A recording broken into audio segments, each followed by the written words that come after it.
The feeling is undescribable in words. मतलब बहुत ज्यादा अच्छा लग रहा है मुझे मेरा ड्रीम कॉलेज फाइनली क्रैक करके, and a new journey awaits.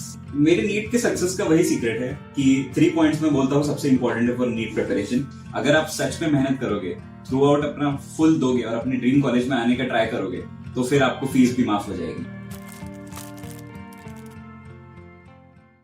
तो हेलो शुभान। शुभान हमारे साथ हैं AIR1 इन नीट 2024, और कुछ चीजें जो हैं वो हम इनसे पूछेंगे। कुछ मिथ्स जो हैं बहुत सारे चलते हैं, कुछ मिथ्स के बारे में हम आपसे जानना चाहते हैं। सबसे पहला मिथ, पढ़ोगे लिखोगे बनोगे नवाब, खेलोगे कूदोगे बनोगे खराब। सारे नीट एस्पिरेंट्स को यही बोला जाता है कि आप बस पढ़ाई करो पढ़ाई करो पढ़ाई करो, खेल कूद सब छोड़ दो, 2 साल के लिए सब छोड़ दो। तो क्या ये सही है?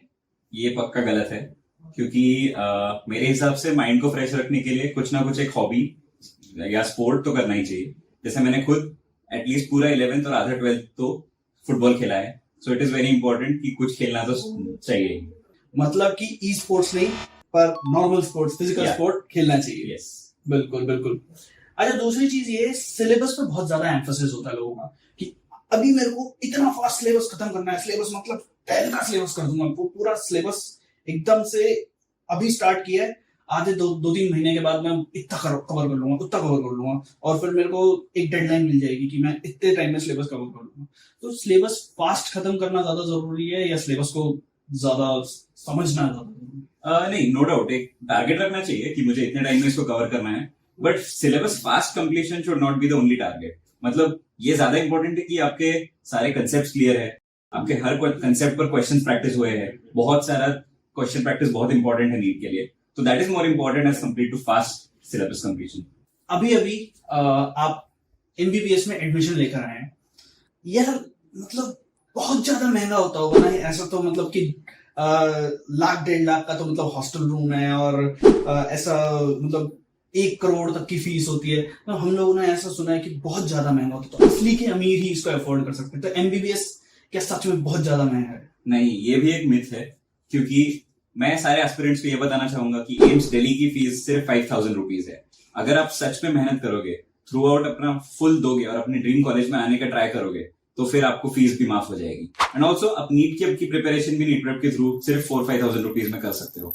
सो नो, ये मिथ है कि सिर्फ अमीर लोग ही एम्स कर सकते हैं या MBBS में आ सकते हैं। So my last question would be test.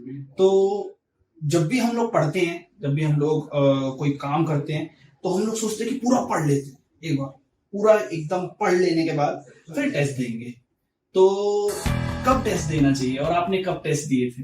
Testing एक बहुत इंपॉर्टेंट एस्पेक्ट है नीट की प्रिपरेशन का, और मेरे हिसाब से शुरुआत से टेस्ट देना बहुत इंपॉर्टेंट है। इवन तो आपका पूरा सिलेबस अगर कंप्लीट नहीं भी है तो भी टेस्ट देना चाहिए, क्योंकि टेस्ट देने से आपको आपकी गलतियां समझती है, आप उन गलतियों पे वर्क करोगे एंड धीरे धीरे आपका स्कोर इंप्रूव होगा। नो डाउट पहले बहुत कम स्कोर आएंगे, और इवन बीच में भी स्कोर्स डिप होते हैं क्योंकि ये सिलेबस कंप्लीट नहीं है या कोई अच्छे से पढ़ के नहीं हुआ है, बट टेस्ट कभी भी मिस नहीं करना चाहिए एंड स्कोर्स को ऑब्वियसली दिल पे नहीं लेना चाहिए। तो स्कोर्स को दिल पे नहीं लेना चाहिए से मेरे को एक बात यहाँ पर एक और हिट करिए यार। कभी भी कोई प्रैक्टिस करता है क्वेश्चंस की, मान लो कि 50 क्वेश्चन आज मैंने प्रैक्टिस करने हैं, 50 में से मेरे 27 क्वेश्चन गलत हो गए, तो मतलब खुद को लूजर समझ के बैठ जाते हैं। तो क्या उसमें स्ट्रैटेजी लगानी चाहिए कि मतलब खुद को लूजर समझना चाहिए कि तुमसे तो नीट होगा ही नहीं? नहीं, ये भी एक गलत मेंटालिटी है, क्योंकि गलतियां करना अभी इज मोर अफोर्डेबल देन जब आप में नीट दोगे।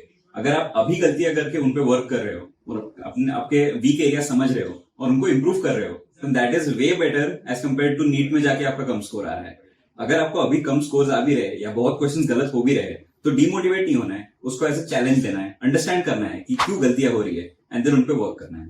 तो आपके नीट की सक्सेस का सीक्रेट क्या था? मेरे नीट के सक्सेस का वही सीक्रेट है कि 3 पॉइंट्स में बोलता हूँ सबसे इंपॉर्टेंट है for NEET preparation. Number 1 is hard work. Obviously बिना हार्डवर्क के getting into your dream college is impossible. उसके अलावा कंसिस्टेंसी। आप हार्डवर्क कर रहे हो लेकिन आप अगले दिन कुछ नहीं पढ़ रहे हो, मतलब एक दिन 8 घंटा पढ़ रहे हो, अगले दिन कुछ नहीं पढ़ रहे हो, से बेटर है आप रोज 4 घंटा पढ़िए। That is my key. And third is testing. Of course test के बिना नीट नहीं निकलता। बिल्कुल।